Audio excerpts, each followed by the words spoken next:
Hey guys, Killer Quad. This is kind of, I'm going to say, the last installment, I guess, of this series of tire ball installs and tutorial, if you will. But I wanted to show you real quick the two different inflators that you can get from tire balls themselves. The original one they came out with a long time ago, back when they first came out, was this single inflator. Worked great, still does, but it takes a little bit too much time for me. I really enjoy the multi-port inflator, or the octopus as I call it.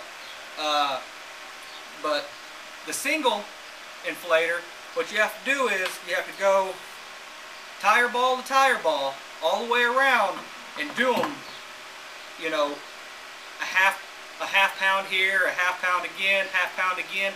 Just keep stepping yourself up as you go around. As you go around, you make one full complete circle and you're back to the ball that you started. Go counterclockwise, then clockwise, then counter, and just keep reversing that until every ball has your desired air pressure in it. If you just air up one tire ball at a time to your pressure, by the time you get to your very last tire ball, yeah, you'll get it aired up to your pressure that you want, but all the balls will now have different volumes of air in them. So say you blew, you're riding, racing, whatever, and you popped your tire and a stick came through and actually popped one of your tire balls. Happens all the time. Or just one goes down, gets cut, whatever.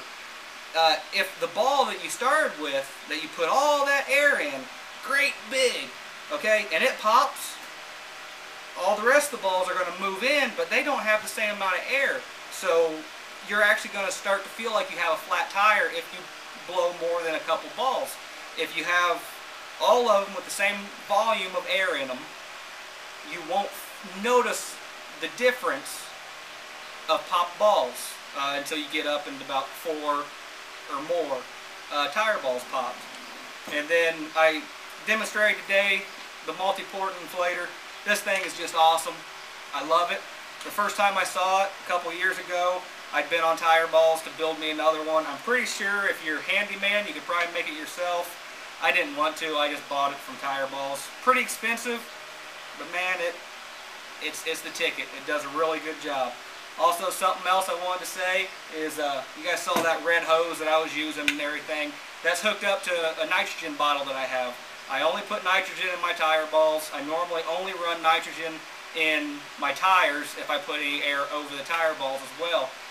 Nitrogen just doesn't fluctuate as much with heat.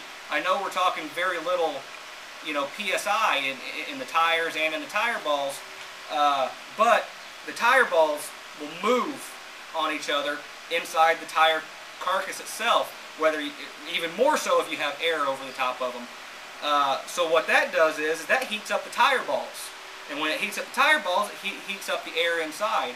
Normal air that we breathe every day, you know, you've seen a bag of chips. You know, I mean, they'll expand, they'll contract, they'll do whatever. That's what air does. Nitrogen's a little bit more stable, and it doesn't do it. It does, but you have to go really high and really low. You know, it's not going to happen in the racing scene. You can put regular air out of your air compressor in them. That's no problem. Phone call. But you can put regular air in them.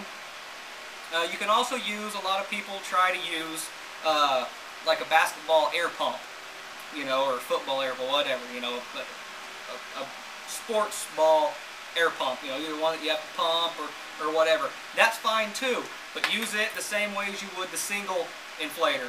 You got to do a little bit of each ball, and you really need to make sure you know what pressure is inside each ball. If you don't, man, you're gonna have lumps that you will be able to feel. You know, maybe not in the real rough stuff, but you will be able to feel the lumps of an overinflated tire ball.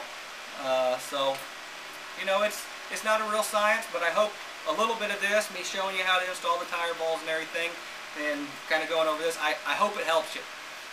Any questions, post them, and I'll try to get back with you. If I need to make another video sometime, I'll do that too. So thanks for watching, guys. See ya.